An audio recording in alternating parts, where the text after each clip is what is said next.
Hello, everybody, and welcome to Movie Couple Live. This is a show where we talk about the latest in movie news and pop culture. I'm Wendy. I'm Dustin. And I'm sweating already. It's another hot day in California. Yeah, and I feel bad complaining because I feel like we asked Robert and Vanessa from Late to the Party. Oh yeah, because it's like 100 and something in Arizona is, and then the people in Texas as well. So it's like I shouldn't even complain, but it is. I am. You can tell I put dry shampoo in my hair and it's not working. Anyways, guys, welcome to Spoiler Saturday. Today we're talking about the finale, going in all heavy on the spoilers for the finale of Ms. Marvel. But before we get into it, and first of all, thank you guys for being here. You guys are all awesome. I already see super chats coming in. Let's go ahead and take the super chat before we bring in someone special. This one comes from Marvin Martin. Hey, Marvin. Thank you so much. Marvin writes, Night Birdie. I have glasses on. I still have to lean in. I have to go back into the optometrist. Night Birdie, inspirational. Maya's hypo dance troupe. Ooh, interesting. Home free acapella. Zadie Wolf and Royals Deluxe badass music. Masks and Thieves, now on Audible. I've heard about Masks and Thieves. Ooh, now that it's on Audible, because I saw when you recommended those before, and I was just like, oh, this looks really interesting. I can't wait for it to actually come out on Audible so I can dive into that recommendation. Yeah. So thank you, Marvin Martin, for that recommendation. Now I can get it on Audible. There we go. So that's I'm gonna add that to my wish list. And hey, you guys, before we dive into spoilers today, you guys, if you've been watching our reaction, you probably have heard us talk excessively about our friend Ethan because we're proud friends. We met him when we were both doing sword fighting, so we've done our fair share of kids entertainment and stuff with Ethan, and he's just crushing it. He is in the lead in Space Command. Yep. You may have seen him in Doom Patrol. You may currently, I don't know, I'm not caught up. Sorry, Ethan, I'm not caught up to The Walking Dead, but we know that he is in The Walking Dead. I don't know how many episodes, but maybe he can answer that. And most importantly, you definitely saw him in the finale of Ms. Marvel as Agent Barrie from the DODC. So we're going to go ahead and welcome Ethan to the show. Ethan McDowell. Yay, Ethan McDowell. Welcome. How you doing? Very well. Very, very well. Thanks for having me, guys. Thanks for having me. Yeah, of course. Thank you for coming on, because I literally asked this so last minute via text message. I was like, hey, just a light bulb went through my head. You busy? No, it works out perfect. Yeah. Thank you so much. We were talking about weather. Like, I am literally sweating in here. How hot is it over where you are? Well, it's just humidity. So I think it's 140 degrees humidity. No, I don't know. Wait, I was saying, I heard 104 first. And I'm like, that's possible. That's possible. No, it's probably maybe like high 80s to low 90s, but then it's just moist. It's very, very, very wet out there. And it's probably going to rain, so it makes it even, but yeah. Oh, wow. Does it get better after it rains, or is it like the humidity? It just kind of stays humid, yeah. But you get used to it. So you just get used to having a nice layer of sweat the whole time. This is true. Yeah, it's kind of like that Florida life that I used to live. You know, you take a shower, you go outside, you're like, I'm still showering. Why am I still showering? Why am I still damp everywhere? Honestly, I have to, that's something that Wendy's got. Wendy, with being born in Taiwan, living in Florida, and so many other people that I know are used to the humidity. I'm a born and raised Southern California. I'm used to dry, hot heat. I'm not used to the, what is this?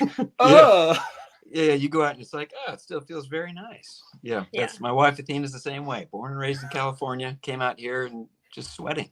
Has she adjusted? She's like, or she's still like, ugh. Yeah, well, she's used it to her advantage. She planted a garden and all kinds of stuff. So so we're growing food. When life gives you humidity, you grow a garden. Yeah, That's life lessons from Ethan McDowell. That's right. So Ethan, we have seen you in many a project. I was talking about Space Command. I remember Space Command. Doug Jones is in that as well. Mm-hmm. Which is awesome. And it was funny. That's like when he stopped by my old work and I was like, hey, remember Ethan from Space Command? He's like, I love Ethan. And we took a picture together and sent it to you. You've been in Doom Patrol. Mm-hmm. You're in The Walking Dead and most recently Agent Barrie in Ms. Marvel. So I remember a very quick glance at the trailer and because that scene went by kind of quick in the trailer. Right. And we both stopped and we're like, wait a second. Put our glasses on. Is that Ethan? I think is that him?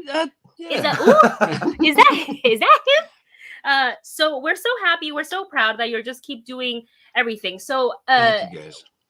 What is it like? Because you've been on all these big sets, you know, Doom Patrol, The Walking Dead, all huge, big sets. What is it? How would you compare it to the other two sets? Because they're all completely different kind of vibes as far as shows go. Yeah, I mean, they really are different, and each set kind of plays into the I guess kind of how the show plays out, which is really interesting. So for The Walking Dead, it's such a tight-knit family because they've been doing it for years. So everything's almost feels like secondhand. So when you come in, they're just like, oh, new people, come on in. They kind of plug you into the family, and it's really, really great. You know, they just have a community there, and everybody jokes around, and then it's funny that then all of a sudden have to start hunting zombies. So yeah, because they're on like season 11. This is 11. Yeah, right? Yeah. Wow, that's an intensely long show. Yeah, and anyone who's been around since season 1, they've got to be just really more family than probably family, because they've probably spent more time with each other than they have some of their family members. Probably. But yeah, I mean, just to see them work with the directors, like for each different episode, even if it's a newer director that they haven't worked with, it's just the same thing. They just plug them in, and everybody, it's a very finely oiled machine, which is very comfortable, I guess, comfortable to be on. Yeah, and then for Doom Patrol, it was neat because for season 1, it's they were just figuring out, it's the first season, they have these different ideas, and then when my character was first introduced, it was they're like, well, we're not really sure where you're gonna go and what you're gonna do, but this is what we're gonna do for now. I'm like, okay, that sounds cool. And it was neat though. It's just, I mean, we were doing it sword fighting. You just kind of get to play pretend and have these experiences, and then all of a sudden I show up and I'm in like this kind of haunted house looking thing. I'm like, what is going on? They're like, all right, so you're gonna put these needles on each of your fingertips, and then you're just gonna look really menacing. Hey, sounds great. But yeah, so that was more of again, just top level professionals who they know what they're doing, but at that time they were still kind of figuring out which direction the show was going. So again, a new experience learning for me is just seeing that level of movement and going, because Doom Patrol was kind of the first really big thing that I had done. So I was like, oh, okay, so this is kind of how it worked. And then and then it was very interesting, like, to see how much of it's just a living, breathing thing, to where even these big productions can kind of still be kind of like, we kind of think we're going in this direction, and then you kind of live in your character a little bit. Yeah. And having that opportunity to see that they're figuring it out too makes you more comfortable as the actor. Like, oh, okay, hey, we're all just in this together, and it's just fun to kind of go in that direction. And then for Miss Marvel again, they've been around a little while. They know what they're doing. Yeah. And that was an experience. I would say that I would learn, like, so if you're a filmmaker, you learn that you can just take your time and shoot little tiny pieces of a scene for days, which is really interesting because, if we're making movies, we just like, all right, we got to get 15 scenes today. And if we don't make it, then I guess that's what the movie is or whatever, But they just take their time, and they know exactly what they're doing for such big, like, set pieces. So, I know you guys are going to talk spoilers in a bit, but, like for some of those end sequences, there's a lot of stuff going on, and that to see them put that together, it's like, wow, okay, you can really just take your time and do it. But again, because of the secrecy that surrounds the Marvel Cinematic Universe, again, you don't really know what your character's doing, where you're going to go. So even when I auditioned for it, I believe I had a different name, and the sides that I got, like the script scene that I auditioned with, wasn't even in the show. It was something completely different, and it's just really interesting. Did you know it was Miss Marvel, or you were kind of already knew that going in, or it was just like untitled Marvel show? Yeah, everything's untitled, and then if you get certain auditions for different Marvel shows, and then you see them go up like, oh, that was this, so that means this timeline, this and that, and then you kind of mix it up like maybe it's this or this, and then you just don't know. And you show up like, oh, I was way off. Yeah, he's like, I was way wrong about my theory. So that's actually something I would want to bring up, because I forgot that you were in that scene in the very end, the embiggen scene. So I mean, you were on set when they did all of the special effects, and I'm assuming that it wasn't as bad as, like, say, Jurassic Park, where they're holding the tennis ball saying this is a T-Rex. Right. But how much of it was actually being able to, like, you didn't have to use your imagination of what was going on? Was a lot of it like saying, okay, use your imagination on this is what she's going to look like. And your eye line is now right. Yeah. Well, what was great is that because Iman Vellani actually has those powers, so she just grew up. And we're like, oh, that makes it so easy. Wow. She's already embiggened, and she's right there. Perfect.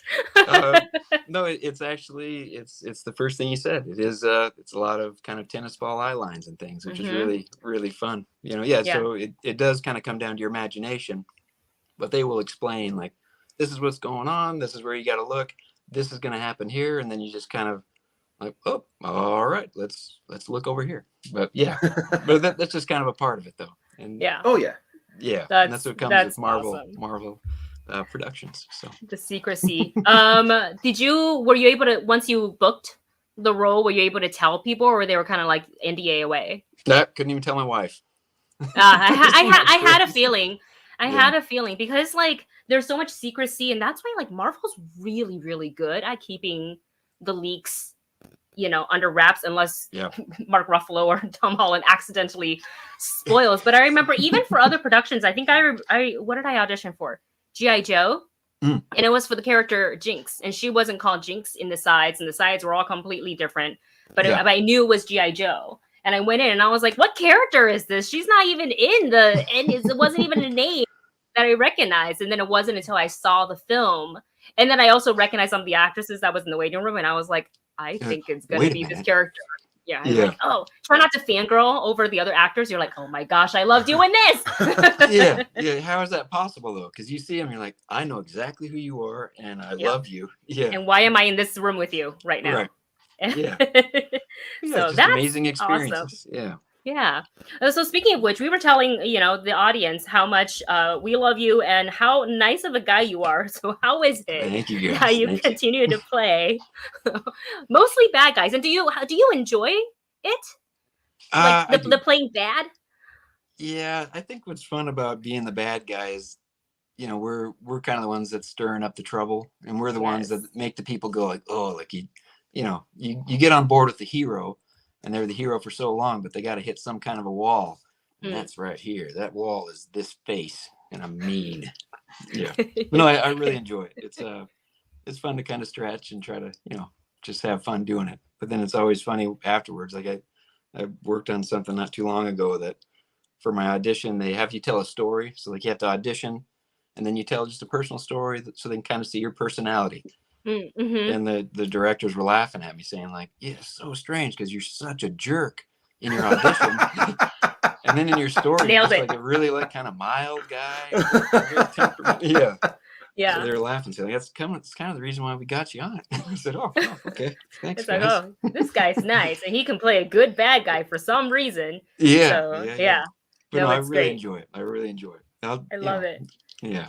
I love seeing you as a bad guy, honestly, because it's so opposite, so polar opposite of what we know of you. So it's like when we're watching you in Doom Patrol, and I'm like, oh, I'm scared. Scared of Ethan. Is this Ethan? What did you do to him? It's funny to get messages from you guys like, good job, but like, we love you, but your character's mean. Yeah. Oh, but that's actually something that was a little different in Miss Marvel, was the fact that Agent Barrie truly could have been just following orders. Yep. When you were playing Agent Barrie, there seemed to be a little bit of a rub between Agent Barrie and Deaver. And Deaver. Yeah. I wanted to know if you're able to talk about your motivation. Feel free to tell us. We can't. Sure. Let us know. Yeah. Well, so motivation, again, the scripts would change a little bit here and there, so they were still kind of seeing what direction that we were going to go. But I think just originally, because of the choices that Deaver was making, I felt that Agent Barrie would kind of be like, oh, morally, I don't think this is the right choice. But just like you said, it's an order. These are my superior officers, and I gotta follow suit. But it is that thing, like how far does that follow go? And then in this instance, it goes all the way, which doesn't ever turn out good. But yeah, so that's for me, that's kind of what it was. I didn't want it to be pushed back like, like a bad employee, bad like an boss insubordinate. Yeah, I didn't want to go that route, but I thought that it would be kind of fun to have that element. But I wasn't sure because we had done takes that were not quite comedic, but it was like a different route. And then I didn't want to be like an aloof, like, oh, well, good golly, Agent Beaver, what do you think we should do? We didn't go that route. But then we went the route Be like a yes man. Yeah. But then there's also the route where I'm just a horrible person as well. So it's really interesting. I like the way that they went. I think that it allows Deaver to shine as the bad, like she's the baddie, which is great. Yeah. And you did a really good job on showing that internal conflict, I personally think, because I got that vibe, even though you didn't have a direct I think it was line. at the end when, as the crowd was kind of making that barrier around Kamala. And the community kind of, and you kind of like straight face, like, beautiful scene. Isn't that a beautiful scene? I love that. And just watching you kind of like, sorry guys, this is my job. Yeah. Got to do my job. Yeah. But I could feel like there was some internal dialogue happening for Agent Barrie. Yeah. Well, thanks guys. Yeah. I'm glad that it comes across because, you make choices and you never know. And then it's just kind of interesting to see the final cut. You're like, oh, okay. This is what we're doing. Yeah. And it was because you don't know. You don't know what shots are gonna keep, what shots are gonna take. Yeah. So you won't. And literally, people think like, well, don't you know? It's like no one knows. I've had friends who's been on shows opposite Octavia Spencer and just have their entire scene cut out completely. Yep. But they still got work. They put in the work, So it's like I think sometimes people don't understand like just because you're on set doesn't mean you're gonna make it on to the final thing. So I was really hoping because you were in the trailer. I was like, no, they put him in the trailer. He's already in the canon. His face is there. Well, He's in the yes. They were doing the reshoots and things like that, and then I got a message saying like, well, we don't need your character for these reshoots. So then, as the actor, like, what do you mean? Yep. But it worked out. Is my character okay? No, it worked out. Be there for moral support. You're right. In case. I don't know. I'll just hang out, I guess. You gotta just be PA for the day. But yeah, it's a neat process because again, like Marvel is the master of, they know what they're doing. They're laying it out there, and then they even give themselves options to grow. Like, wait, so we did this. That means we can connect this. And I love seeing the Easter eggs that they plant throughout. So they're the kings of it, and they know that they can't spoil anything, so we can't either. And it's a fun thing to be a part of. Oh, I love that so much. I wanted to ask you about working with the directors, Bilal Falal and Adil Del Arbi. Because you've worked with so many directors from Walking Dead to Doom Patrol. What was it like collaboratively? There was a really cool picture of you with them on Instagram. And then there's a follow-up question, but go ahead and let us know about that. Well, so those two, they've been working side by side forever. That's the movies that they started pumping out as just independent filmmakers is what got them into Bad Boys 3 or Bad Boys for Life and beyond. So it was just in my head, I was already a fan because just to see their work, and I'm like, God, these seem such nice guys. And you never know. Like if you go, you don't meet your heroes. Don't meet your heroes. But you go there and they're just the most genuinely like energetic, happy to be there. They have a vision and they're telling a story, and they love it. They love what they do. And it was just for me, just to sit back and soak it up. Like, wow, these guys love what they do, and that's the biggest takeaway that I got from it. But yeah, so guidance wise, there's so much going on because of the visual effects and practical effects and all that stuff. It really is. They're just kind of putting the puzzle together. Like this goes here, you go over there, and this is over here. So it's kind of real technical, but in all the right ways, if that makes sense. Yeah. Gosh, I love that. What was your favorite scene to shoot for Ms. Marvel? It's hard not to like all of it. The hardest part is not geeking out the whole time. Like, oh man, I got a badge. All the selfies. Like in Star, you're like Star Wagon. You're like, yes. Yeah. Well, it was interesting because we were shooting, during the pandemic, like kind of in the peak of it. So it was interesting that we couldn't you know, if I had it my way, I would just be out there watching everything like I'm watching a movie, just watching do everything. But we couldn't do that all the time because for safety reasons. Even with masks on and stuff? Even with masks on, yeah, just to be Wow, safe. okay. Yeah. But in what I got to be a part of, I think, I don't know, like, so the opening scene walking out of the Circle Q, like that's fun because for an actor, it's that walk and talk where the camera's moving. Yes. And it just, you know, pulls with you. It's kind of a dance with the cameraman, you know, the crew and everybody, the background performers, everything's all at once. That's always really interesting to have that. And then just the finale, the final scene is so fun just to see. You know, I'm so excited for Rish and for Iman and everybody. Like it's amazing. It's changing their life forever, and they're doing a wonderful job. And it's to be just a small part of that, to see them grow in these characters is beautiful. It's whole lot of fun.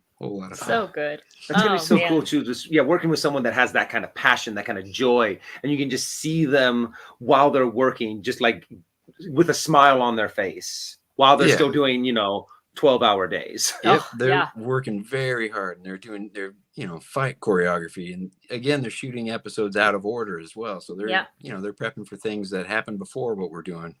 But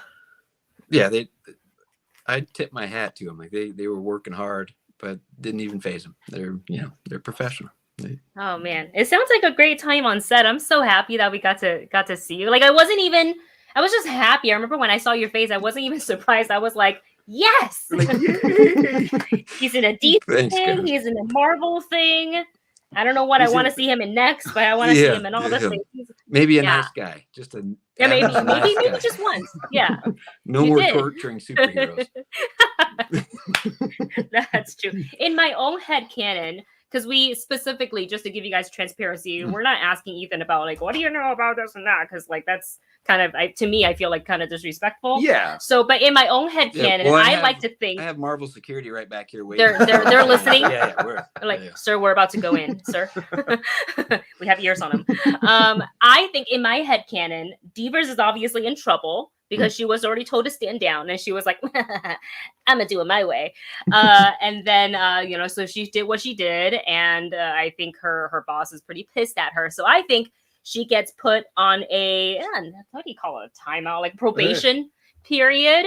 And in my head canon, sit in the corner. She's got to go do desk work instead, like filing and some like just job that she would never want to do because it's not in the field. And Agent Barrie gets a promotion. Oh, I like it.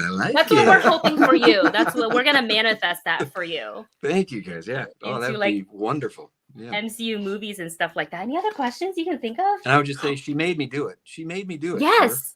Yes. I was just following orders. I was against it this whole time. Absolutely. But she's my superior. Well, I mean, are there any projects that you would actually like to promote? Something that you are working on, or anything that you're that you would want to tell all of our viewers about? Sure. Well, thank you, guys. Yeah. As you guys said, Space Command. Actually, next week is we're gonna premiere the first 2 hours. So it's something we've been working on for a whole long time. And we have a premiere screening at the Chinese Theater in Hollywood. So it's unbelievable to be able to, we'll get to all sit together and watch that and see it up for the first time. So it's. Wait, coming back to LA? Yeah. Next Are you really? You find it? Yeah. Okay, I'll text you so we can go do a quick hello, like actual face to face, because I think it's been a long time. When did you move? Probably 5 years ago, maybe. Yeah, it was 2017. Yeah, I think so. Yeah. I think so. It's been a long time. Crazy, isn't that crazy? And even before then, we weren't able to see you as much. I think I only saw you at cons because you were doing panels and appearances for Space Command, so that I would see you. But it was like a hi. Mm-hmm. Yeah. Oh hey. Oh. I gotta go. Yeah. So. Yeah. Yeah, well, let's figure it out. We'll figure it out. So exciting. Before you go, Starju, one of our audience members, has a question who says, could we ask the guest, what is his favorite movie or TV show in the youth? When you were younger, what was some of your favorite TV shows? I loved anything and everything. Like that. I think that's some of the reasons. So like movie-wise, something that I shouldn't have watched as a kid was Predator. Starring Arnold Schwarzenegger. Yes. When I was a kid, I watched that and it scared me. I was like, whoa. I want to do that. I want to be all the bad guys. I want to be that alien. Yeah. But yeah, TV shows. Oh man, off the hint. Saved by the Bell. Yes. You know, Oh my God, I I don't love know. Saved by the Bell. Watch, classic Star Trek stuff, going through. I don't know, anything and everything. Really, I would just soak it all up. Yeah. I think I would watch more movies than TV back in the day, but yeah, Makes sense. lots of sci-fi, Yeah. lots of action, and then just a real slow burn drama. I feel like that reflects in your acting career. Action Thanks, fantasy. guys. Yeah, I think that's reflected. Mhm. Like you literally manifested that since you were little. Yeah, Which is so yeah, cool. yeah. Well, thanks, guys. Yeah, so I don't know if Yeah. that answered the question, but yeah, I think would try to so. soak up everything.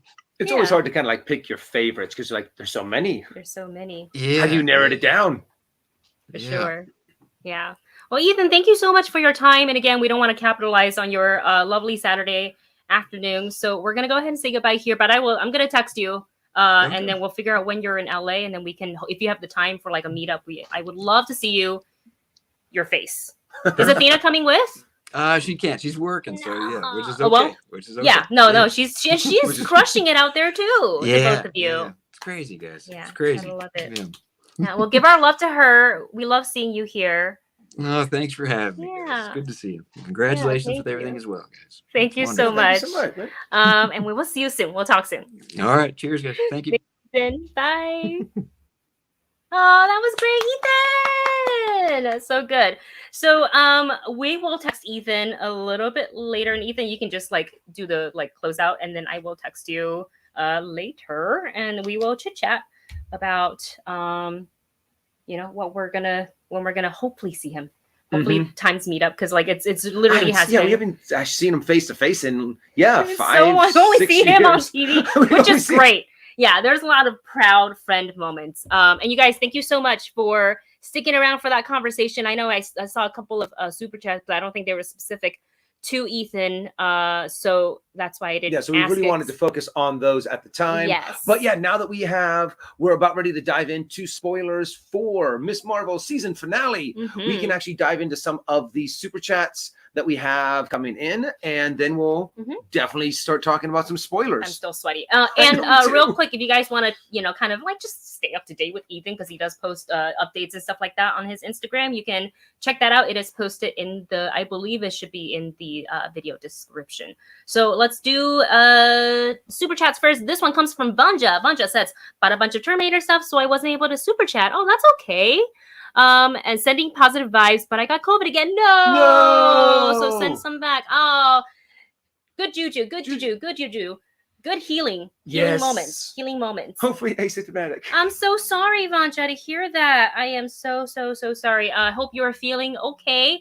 Rest a lot, even if you're working from home. Rest a lot and drink a lot of water. We don't need these. Oh yeah, we don't need these anymore because we're done talking.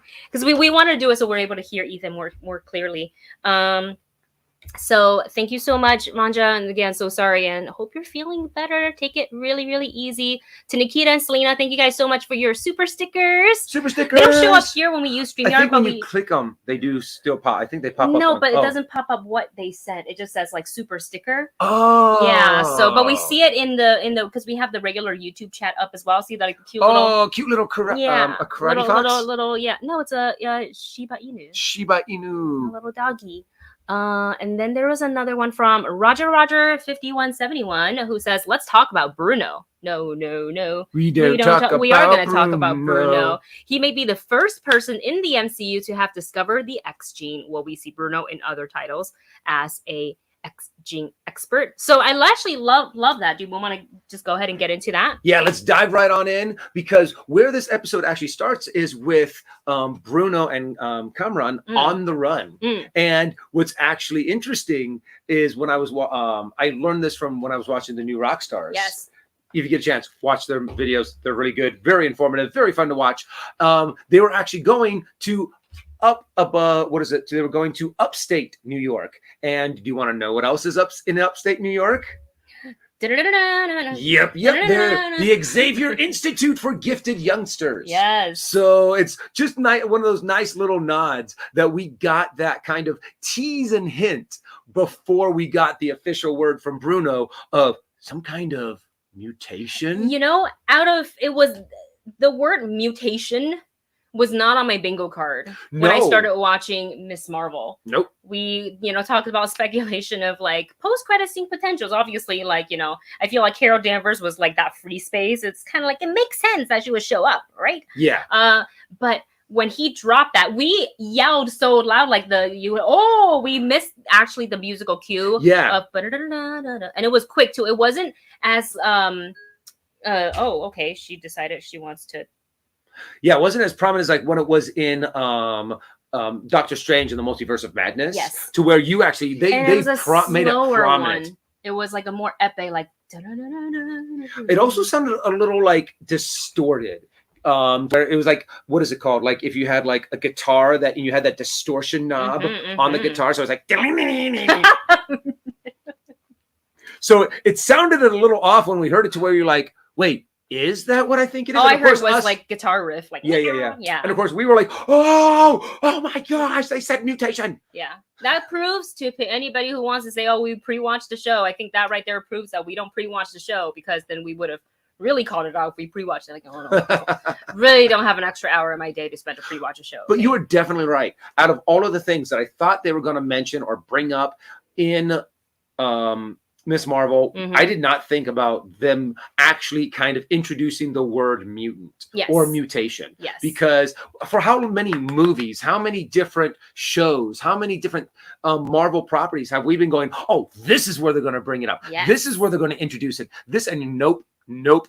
But when you really sit back and really break down the history of Marvel and the history of mutants, it kind of makes sense, because when you the reason why Inhumans became so big was because at the time Marvel wanted to stop making X-Men comics. Well, it was Perlmutter who made that decision, and so he's decided. So it's in a sense, Kamala probably would have been a mutant if at the time of of the comic book's creation they wanted to make more X-Men comics. Yeah. So I like this little change. I like this little what is that called? Retcon.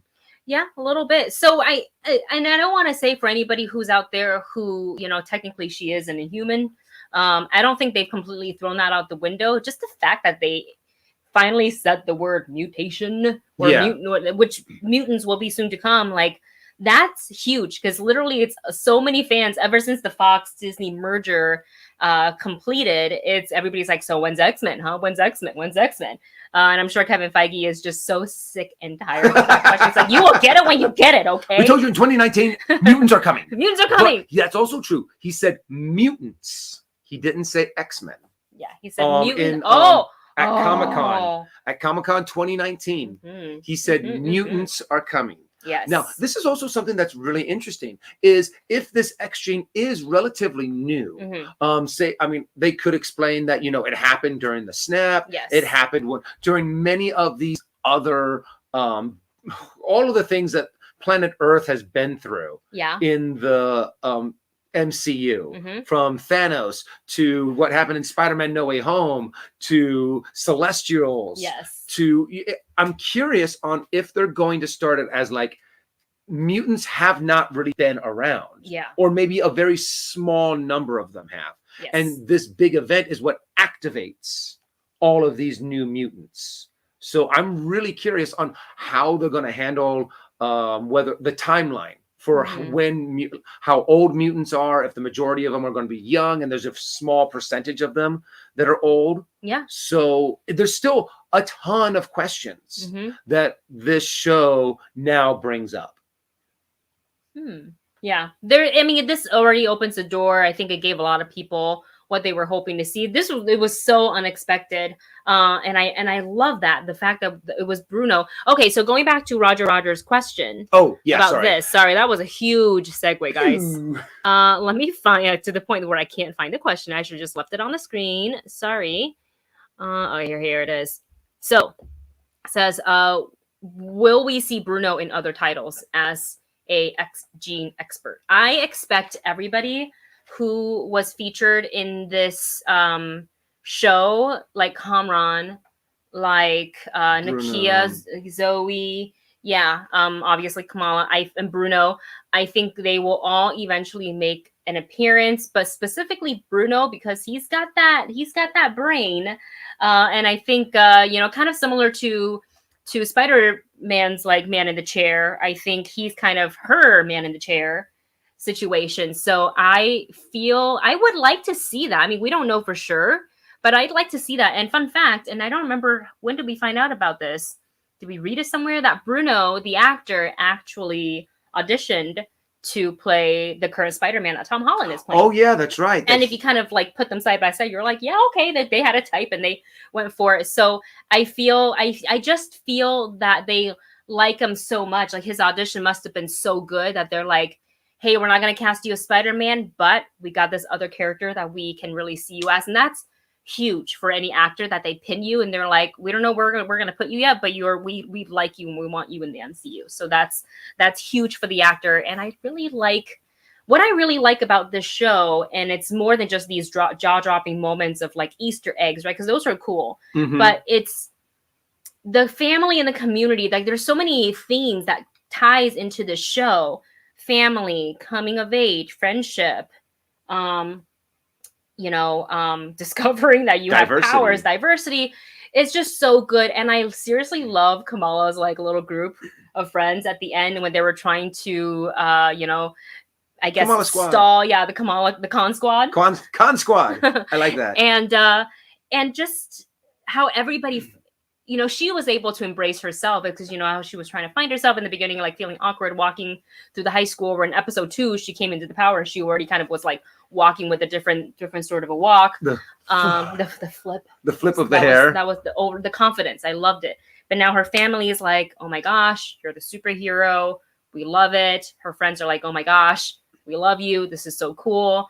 So yeah, there's a lot that's coming, and I can't wait to see her again in the Marvels. And with that, let's talk about Carol Danvers, because initially, I think some of the comments that we got in our reaction video was, oh, she turned into Carol. And I was like, I don't know about that, because I think a way to say, oh, I turned into Carol would have been Carol looking at herself and then that shot in the mirror. Yeah, and then going, oh, no. Right. And then that would have given a hint to she turned into Carol Danvers, but it was her surroundings. Yes, she was kind of like, what? And she's looking at all these posters of herself, knowing that she is her, but she's in a completely different place. And is the, oh, no, I can't be here? Or, oh, no, did I switch places with somebody? And where I was kind of bad, and I can't believe that person is there. Yeah. Like that no is very mysterious to me. So I am kind of hoping for meant to be. I'm kind of hoping that for for the Marvels, they kind of start off with where she was, Carol, and then and then it transports her right into, and then she's got to come downstairs. I'm sure the cons are all home, and they'll be like, they're gonna know who she is. I would think so. They would know her face. You can't miss that. The fact that this is. Wait a second. Isn't that the one Avenger that my daughter is obsessed with? Yes, exactly. So this makes me really so much more excited for the Marvels. Yeah. So much more to understand what exactly was going on. Yes. And I'm curious, I don't think they're going to start with that teleportation, even though they very well could. I think we're going to get a lot of what built up to that moment. And then maybe at the big climax, not the climax, but like when things start ramping up, that's when the teleportation is going to happen. Oh, so you don't think it's right in the beginning, huh? I don't think so. Ooh, I don't think they're going to start off with that. I think they're going to build up and give some explanation to what led up to that moment. Okay, that's interesting. Quick shout out to This Life of where did your comment go? This Life of Ours says, hey guys, long time. How's it going? D23 is coming up. It sure is. We applied for press credentials. We haven't been approved yet, so keep you guys' fingers crossed for us, and hopefully we get to go. We can say hello in person again. You guys check out This Life right there. This Life is Ours. They have a fantastic YouTube channel. They do a lot of live streams from the parks in Orlando. Mostly Disney, but I think they also do other parks. I hop in every now and again, but I lurk. I don't like, I don't chat because sometimes I'm like doing things and I just want to listen. But they are lovely, lovely people, and I'm happy that they are in the chat. So you guys check them out when you can. And then we have, I think Warren was here or is still here. So hello Yeah, to we did have Cosmic Wonder. Cosmic Wonder. And also the other half of K-pop besties. K-pop besties. Where's my Your light stick? It's fine. Oh. Thank you so much to Black Lala for the super Black sticker. Mono. Can you show us what it looks like in the chat? It's a smiley face. Cute. Big old smiley face. Thank you, Black Lala. Thank you so much. Thank you very much. All right. Anything else you want to talk about from the show? Well, let's see if we can kind of break down some of the other little special parts. Like, for example, we did get to see the moment where the Embiggen happened. Finally. We kind of talked a little bit about it with Ethan. Yes. About how, the fact that, honestly, I expected her to be a little bit bigger than what they actually portrayed her to be. Because in the comic, she gets huge. Yes. So I think it's just the fact that one, she's also just coming into her powers a little bit. Exactly. And there is a superhero that I can't remember what it is, but she's able to create like that shell, and you kind of see them floating in the middle. And I was kind of expecting that kind of an imagery of that. She's created this big external kind of like a mech suit, and she's boom, boom, and just smashing things left and right. I think they're saving also a lot of it for the Marvels. Yeah. I think this is again Kamala just starting to hone her power, and she's already done so much. With she hasn't really had that much time to spend with her powers, and things were elevating quite quickly. So to see that moment, I loved it, how it felt like all the noise kind of dimmed as she kind of was like crouching on the floor, and she just said it. Like, she didn't shout it. It wasn't just. I love the way she said. I'm sure they had her do different kind of takes, different motivation, but I like the one that they chose. I think it's actually more powerful than her yelling out loud and begging. Yeah. And also, one thing is, if they are saving a lot of that for the Marvels, there's a lot more that you can do on a big budget movie budget than you can for a 6-episode TV show budget. So you can just push that envelope a lot more if you save a lot more of that for, as tantalizing as it is, just want to see it now. It's like, no. We can do a lot better and a lot cooler stuff in the Marvels. And fun fact by the Movie Bunch in the chat says that final shot, where is it? The post-credit scene, the one in the bedroom with Miss Marvel, is actually shot by Nia DaCosta, who I believe is the director for the Marvels. Correct me if I'm wrong. Let me know if I'm wrong. She also did the Candyman. If anybody saw the most recent Candyman with Yaya. So I'm kind of waiting for confirmation, but yeah, I think so. And just overall, I really like the show because I remember I was excited for the show. And, before going in, not knowing too much comic wise about Miss Marvel, knowing a little bit here and there, and I was like, all right, let's see where it takes. And I love the vibe. It's young, it's fresh, it's vibrant. And it's very hard to watch Iman Vellani and not like her.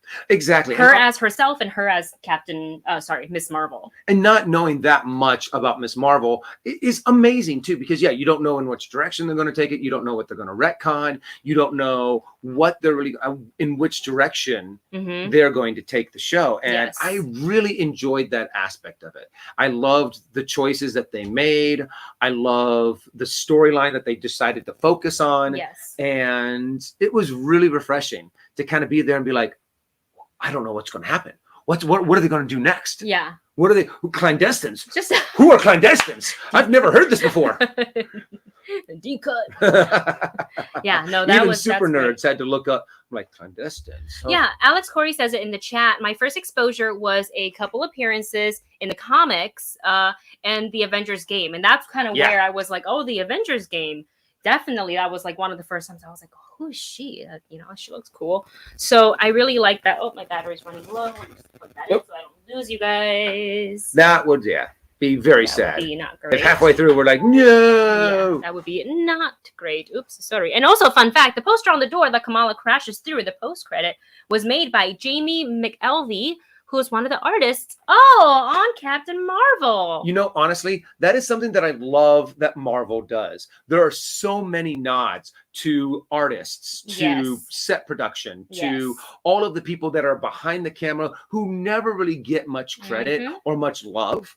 But they put their names on things. They put their signatures on things. They put their artwork up on the wall. Mhm. So I'm like, I love the fact that Marvel does give these little nods to Yes. the artists and the people who are really responsible for creating this character. And I would like to see them other shows and other movies do that more. I think was it Lovecraft Country? They did that because the sister was really into. She was like kind of inspiring like artists. Yeah. Or was it The Watchmen, or maybe both? Probably both. Maybe both. So I appreciate little things like that.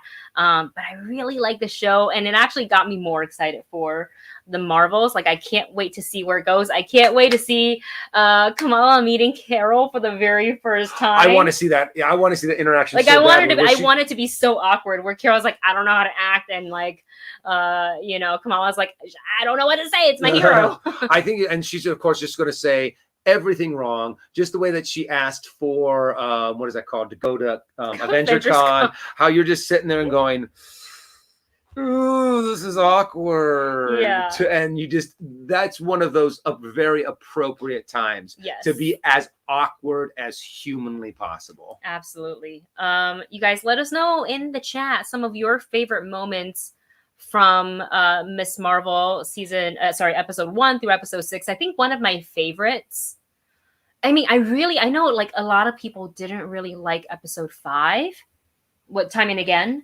where they kind of went back in time with Aisha, but I love that. I thought it was beautifully crafted. And for the final episode, I really liked when the community banded around her. Yeah. And there was a lot of that too, having Zoe as a part of the con squad. That's what we're calling it now. I think it's really cool because she has the social media following to be able to kind of use that to gather the community to be like, you guys got to come out. This is what's going down. And I think that really helped out. And to see the interaction between Nakia and Zoe was really nice. Because I think it was alluded that like Zoe and Kamala were, when they were younger, like really good friends. Mm-hmm. And I think as, which happens, when people age and they start to figure themselves out, like, do I want to be in this circle? Do I want to, I don't know. So it's nice to see her kind of back with the squad. Yeah. So I love that. And also that moment between Zoe and Nakia. Nakia. To where they did hint at some of the comic book storyline of Zoe having a crush on Nakia. She will tell, she will, in a sense, come out when she's comfortable, when she's talking about in her own time. Yeah, in her own time. And I love that little hint. I love that storyline. Yes. So it's one of those things that they're just starting to plant all of these little seeds. Mm-hmm. And something that's Marvel's doing a really good job at is planting these seeds, even though, don't get me wrong, it's really hard to plant seeds when something like COVID just comes through and you're just like, oh. Well, that was something I kind of wanted to plans. ask Ethan to elaborate a little bit more on, like filming during the, with all the COVID protocols, because I think for LA, because they shoot that in Atlanta, all the shows that he's currently on, or have been on, like Walking Dead, Doom Patrol, Miss Marvel, a lot of it shot in Atlanta, but in LA, I think they've extended the COVID protocol to September. Like I think it was kind of like a little bit more relaxed for a bit, but now there's this new variant or something that's people are a little bit worried about it. So, which I feel like, you know what, you keep your people safe, because I'm not talking just talent, like talent goes down, director goes down, your production stops. And it's over. Yeah, stops for a while anyway. So it's like nobody wants that. You just want to work, do your thing so you can move on to the next project. Like that's what for actors, like as a working actor, that's what it is, because then it creates scheduling conflict and it's this like whole back and forth and nobody wants to deal with that. And I also do want to bring up a topic that Debbie is bringing up right now, is also in the books, the unrequited love between Bruno and Kamala. The fact that yes, while we're watching the show, we're cheering for Bruno. But I do like the fact that they did not push that relationship. They did not force it. They did not force the relationship between her and Kamran. Nope, not really. I mean, there's obviously some sort of attraction there. Yeah. But well, I mean, how can Kamala not be? I mean, when he's jumping off into the water, and even he comes Nakia out of was like, "Oh." Remember all the 100s, mm-hmm. all the 100s, little like thingies, that little graphics that flashed. So yeah, I mean, I think that's something to be explored later. But I think the both of them have a lot to figure out. They're all young. Kamran, is now in Karachi, then not teaming up, but went and sought out the Red Dagger. Mm-hmm. So that's also interesting too, because he's under the impression from, which makes sense because what his mom would have told him about the Red Dagger, which is their whole purpose is to kind of like, I guess, keep an eye on the clandestine, and stuff like that. So to Cameron, he's like, I don't want to work with them, but it's also like, how do I stay safe and these people don't keep coming after me because they keep finding me? Yeah. So I'm curious to see where that goes to. More about Kamran's power, because it's definitely less. He has a less of a his focus is a lot more like offensive, like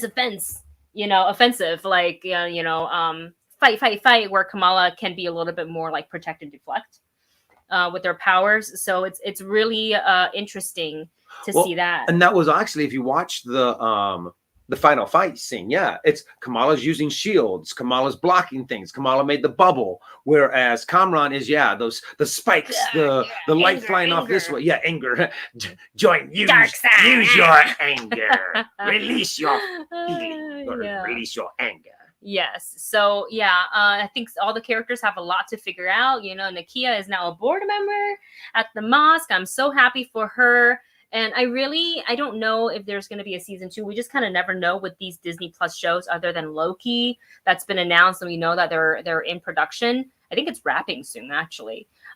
So like nothing's been announced for Ms. Marvel, but I really would love to see a second season, maybe after the film. I don't know, but it's just I love these characters and their bond so much. Like I'm invested in all of theirs, like mom, brother, everybody, literally everybody.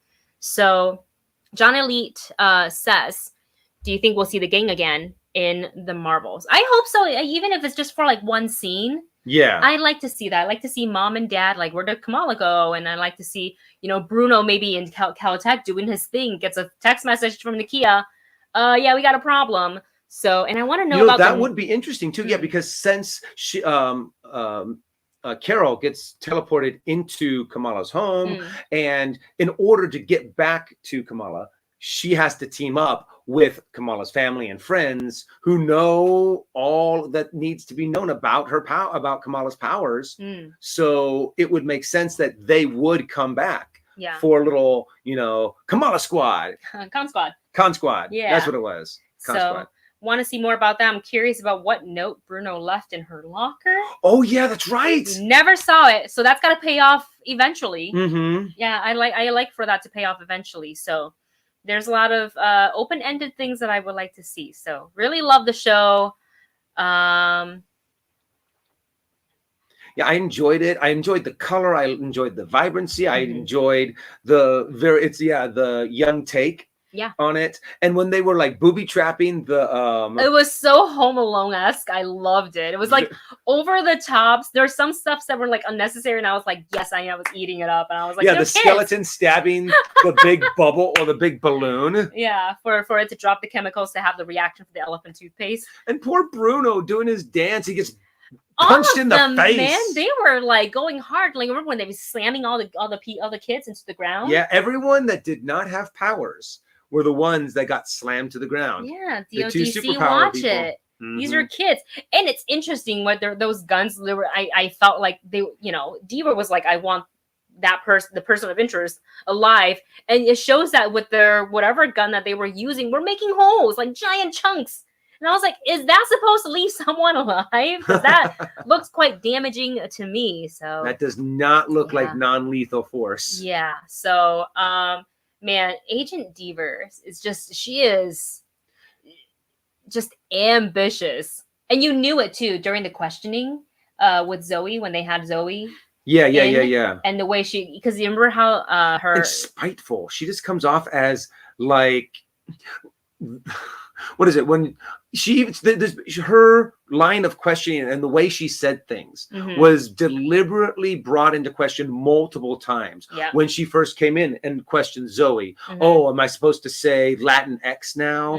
Or when the wrong people gets powers? What do you mean by wrong people? Right. And oh, kids, Agent Barrie. Yeah. And I'm just the that's what Agent Barry's headcanon. He's kind of like, oh, right. Okay. Can't question a superior. So interesting. Cosmic Wonder's in the chat. Cosmic Wonder. Ooh. And I like what you're saying. Woof, woof. I think AIM is behind it or her. Honestly, I would love to see the advanced idea mechanics. Didn't we speculate this in WandaVision? Either the honeycombs. I've been. That's right. We're all speculating. And I of course, I've been speculating for AIM for a while because there was part 1 to Warren's thing, or a second part. She could be working for AIM, or the DODC could be working for AIM, or MODOK. Oh, MODOK. I would love to see MODOK. I mean, it's on MODOK. It's is a part of so Disney. Ridiculous that yes, I would love someday for them to bring in MODOK. He always has that voice. You cannot match my powerful intellect. If you guys haven't seen the MODOK series on Hulu, check it out. It's a good time. Ashley, our designer, says scrolls. I wouldn't be surprised if some of these characters that we saw. What if she was a squirrel? Oh, that'd be interesting. Oh. And why is she so aggressive then? Because she might actually know if she is a Skrull, if Agent Deaver is a Skrull, and she saw what kind of magic or what kind of powers, she might have recognized it as Kree. So that would explain why all of a sudden she has this incredible animosity towards Kamala, because she knows that's Kree tech. And she wants it. And because the Kree and the Skrull just have the Skrulls hate the Kree because they kind of just, one, destroyed their home planet. Yeah. And two, have been hunting them. Ooh. So it would make sense that she would become blinded by her hatred. Yeah, Hard Rock says, I think Agent Deaver is an undercover pink skin Kree. That could work too. That could be interesting. And a couple of other things. MK says, forgot about MODOK. And then Alex says, yo, AIM would be sick. Debbie says, I like the AIM idea. Could tie back to Armor Wars. See, there's so many different things that things can tie into. And the only person that knows is Kevin Feige and the writers, who are all under severe, probably 15 pages of NDA. When you sign these Marvel, and it's no joke. I signed an NDA once, not for a Marvel project. It was for a commercial. It was a commercial. It was literally for a commercial that actually never shot because I never found it. But it was a 7-page NDA. And I'm like, what am I auditioning for? I don't even know if I can say it, so I'm just not going to say it. But it was years ago. So the projects and the promotion for that specific project that would have been tied to has been long aired, and I've never seen it, but it's no joke, and they will follow your social media just to make sure you're not violating your NDAs, because they want to keep things secret for a reason. But it also makes it so much fun when these things are revealed at the right time. Yeah. When they are revealed in the movie theaters and not revealed so much later. Yes, exactly. Alex says if she was a Skrull, that would be cool. It could lead to Secret Invasion. And honestly, we know that they're building up the Secret Invasion. It's coming. We're probably going to get some hints for that dropped in She-Hulk. Because that's one of the next big projects that's coming down the chute. Yeah. So they've got to start planting those seeds for that. There's just leaving breadcrumbs, and that's what I really like about Phase 4. I know some people are they find it lackluster or whatever, but I think in order for us to get ramped up to something that's equivalent to an Avengers Endgame and Infinity War, we got to set the scenes and we got to leave the breadcrumbs. So later when you look back, you're like, oh my gosh, It's all connected. It's like an intricate web. And I like this comment here. Steve says, Ethan is a Skrull. That's why I haven't seen him in person. That's why. You know. It's not even him that I'm texting. When I text him, it's not a actually Skrull. it's a Skrull writing back. Ah. I don't know why I make that noise. Nah. They don't sound like that. Oh, man. Rob is asking random. Oops, sorry. Oh, that's the one that I wanted to get to. But Rob, because I can answer this quickly, what day is the Marvel SDCC panel? The Hall H Marvel presentation will be on Saturday in the afternoon. I want to say like 3:30 or something like that. But if you want to get in, you got to line up the day. Hopefully we'll be able to get in. If not, we're going to try. And if we can't, then we're just going to hurry up and drive home and we'll just cover it from here. Yes, we won't get to see any of the exclusive footage that they would drop there, but we can at least like live stream and talk about the news and our thoughts on it. So that's kind of the best case scenario. Plus we don't have a hotel room for those last 2 nights. We only were able to book 2 because they expensive. They real expensive. Really expensive. Yes. Okay, let's get to this last question. This one's from Ashley, who writes, with the playing of 90s X-Men theme all the time, do you think the new animated series episodes they make might become canon? I think we'd all like that. You know, I don't think they're going to be part of the. Oh, it's 5 to 6 p.m. PT. Sorry, guys. 5 to. Oh, so they're closing it down. Oh, they're bringing out all the stops. As we're closing it down. Dang. Yep. So that means. So if we got in early in the morning, you have to sit there all day long and eat really expensive hot dogs because that's all they have. Well, we'll just have to bring snacks. Snacks. Anyways. Honestly, I think they're going to stick for X-Men 97 is that they're going to actually stick in the canon of the original animated show. And it's actually not going to be connected to the official MCU. Mm-hmm. Like I don't mind that, which I'm perfectly fine with because that's what I want to see. I want to see those X-Men. I want to see Gambit. I want to see Rogue. I want to see that storyline continued and not have Marvel have to be worried about bringing them into the live action MCU because it's going to be, if I'm not mistaken, it's going to be some of the same animators. It's going to be it's going to have the same look. Yes. So I don't think they're going to bring, the X-Men cartoon canon into the MCU canon. Yes. And then I have one more. I know we should get going, but where is it? John Elite asks, do you think we'll get a Fantastic Four or X-Men cast reveal at Comic-Con? I think it's too early it's definitely too early for X-Men, though I would love to be wrong about this. Yeah. I just think it's too early. If they're going to do it, out of the 2, I would pick Fantastic Four before I pick X-Men. Because I think Fantastic, from rumors, then I do not have confirmation on this whatsoever, that rumors is that Phase 4 is going to end with Fantastic Four. And there's that whole, remember when they presented and that number 4 kind of came at the screen and it looked very similar to the same 4 that they use as the Fantastic Four logo.